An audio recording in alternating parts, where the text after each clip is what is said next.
Welcome to KRR kitchen. இன்றைக்கி நம்ம கிச்சனில் என்ன ரெசிபி பார்க்க போகிறோன்னா, நல்ல மண் சட்டியில் ஒரு காரசாரமான நண்டு குழம்பு எப்படி செய்கிறதுன்னு தான் பார்க்க போகிறோம். டேஸ்ட்டு ரொம்பவே அருமையாக இருக்கும்.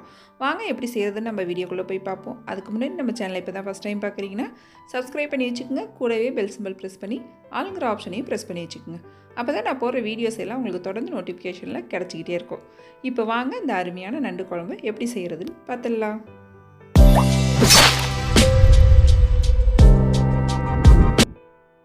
இப்போ நண்டு குழம்பு செய்கிறதுக்கு ஒரு மசாலா ரெடி பண்ணணும். அதுக்கு கடாய் வச்சுக்கோங்க. அடுப்பில் 1 டீஸ்பூன் அளவுக்கு எண்ணெய் விட்டுட்டு நல்லா 1 டேபிள் ஸ்பூன் அளவுக்கு மிளகு, ஒரு 1/2 டேபிள் ஸ்பூன் ஜீரகம், 1/2 டேபிள் ஸ்பூன் சோம்பு சேர்த்துக்குங்க. இது கூடவே 1 டீஸ்பூன் அளவுக்கு கசகசா சேர்த்துக்குங்க. நல்லா எல்லாத்தையும் நல்லா வறுத்து எடுத்துக்குவோம். அடுப்பை ஸ்லோ ஃப்ளேமில் வச்சு நல்லா செவர வறுத்து எடுத்துக்குங்க. நல்லா இப்போ எல்லாம் பொரிஞ்சு வந்ததுக்கு அப்புறம் இதில் ஒரு 20லேருந்து 25 சின்ன வெங்காயம் சேர்த்துக்குங்க. சின்ன வெங்காயம் சேர்த்திங்கன்னா டேஸ்ட்டு நல்லாயிருக்கும். அப்படி அது இல்லை அப்படின்னா நீங்கள் பெரிய வெங்காயம் கூட இதுக்கு பதிலாக சேர்த்துக்கலாம். இப்போ வெங்காயம் நல்லா வதங்கி வந்துருச்சு. இதில் நல்லா ஒரு பெரிய மூடி தேங்காய் துருவி வச்சுருக்கேன், அது இதில் சேர்த்துக்கிறேன். நண்டு குழம்புக்கு கொஞ்சம் தேங்காய் அதிகமாக சேர்த்தோம்னா டேஸ்ட்டு சூப்பராக இருக்கும். அதனால தான் நிறையா சேர்த்துருக்கேன். நீங்களும் நிறையா சேர்த்து செஞ்சு பாருங்கள், சூப்பராக இருக்கும் நல்லா. இப்போ இது எல்லாத்தையும் நல்லா வறுத்து எடுத்தாச்சு. கொஞ்சம் லைட்டாக அதில் உள்ள ஈரப்பதம்லாம் போய் தேங்காய் வறுப்பட்டு வந்தால் போதும். அதை ஆற வச்சுக்குவோம். இப்போ குழம்பு தாளிக்கிறதுக்கு ஒரு சட்டி வச்சுருக்கேன். அதில் நல்லா ஒரு 3 டேபிள் ஸ்பூன் அளவுக்கு நல்லெண்ணெய் சேர்த்துக்குங்க. இப்போ எண்ணெய் நல்லா காயட்டும். காஞ்சதுக்கு அப்புறம் ஒரு 1/4 டீஸ்பூன் அளவுக்கு வெந்தயம் சேர்த்துக்குங்க. இது கூடவே 1/4 டீஸ்பூன் அளவுக்கு சோம்பு சேர்த்துக்குங்க. இப்போ வெந்தயம் சோம்பு எல்லாம் நல்லா பொரிஞ்சு வந்ததுக்கப்புறம் ஒரு பெரிய வெங்காயம் சின்ன சின்னதாக வெட்டி வச்சுருக்கேன், அதையும் சேர்த்து நல்லா வதக்கிக்கிறேன். இப்போ வெங்காயம் வதங்கிட்டு இருக்கப்போ இது கூடவே ஒரு 4 பச்சை மிளகாய் கீறிட்டு சேர்த்துக்கிறேன். ஒரு கொத்து கருவேப்பிலை, ஒரு 2 தக்காளி பழம் நறுக்குனது. இப்போ எல்லாத்தையும் சேர்த்து நல்லா மசிய வதக்கி விட்டுக்குங்க. நல்லா தக்காளி பழம் வதங்கி வரணும். வெங்காயம் தக்காளிலாம் நல்லா குழைய வதங்கி வரணும். இப்போ வெங்காயம் தக்காளி பழம் நல்லா வதங்கி வந்துடுச்சு. இப்போ நம்ம மசாலா சேர்த்துக்குவோம். இதில் குழம்புத்தூள் ஒரு 3 டீஸ்பூன் அளவுக்கு சேர்த்துக்கிறேன். ஒரு 1/2 டீஸ்பூன் அளவுக்கு தனி மிளகாத்தூள், 1/4 டீஸ்பூன் மஞ்சள் தூள் சேர்த்துக்குங்க.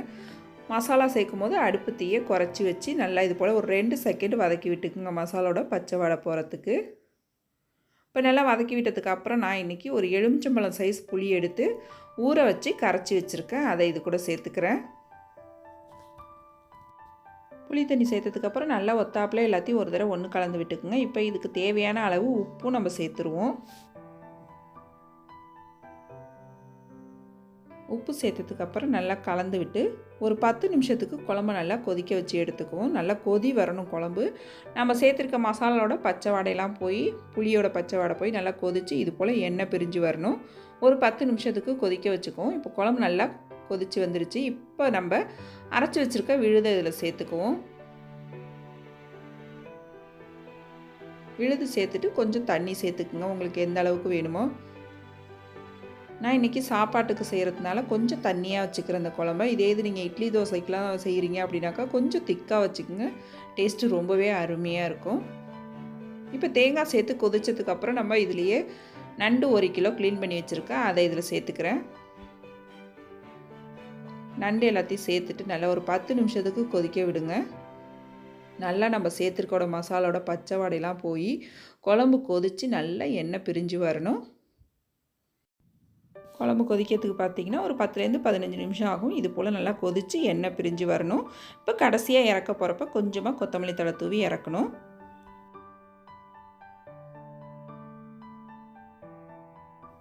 நண்டு குழம்பு இது போல் மசாலா அரைச்சி நல்லா காரசாரமாக வச்சு சாப்பிடும்போது அவ்வளோ ஒரு அருமையாக இருக்குங்க. நீங்களும் நான் இன்றைக்கி சொன்ன அளவுகளோட இந்த நண்டு குழம்பை செஞ்சு பாருங்கள். செஞ்சு பார்த்துட்டு எப்படி இருக்குன்னு எனக்கு கமெண்ட் பண்ணுங்கள். என்னோட இந்த ரெசிபி பிடிச்சிருந்துன்னா லைக் பண்ணுங்கள், ஷேர் பண்ணுங்கள். மறக்காமல் நம்ம கேஆர்ஆர் கிச்சனை சப்ஸ்கிரைப் பண்ணி வச்சுக்கோங்க. நாளைக்கு வேறொரு ரெசிபியோடு சந்திப்போம். தேங்க்ஸ் ஃபார் வாட்சிங்.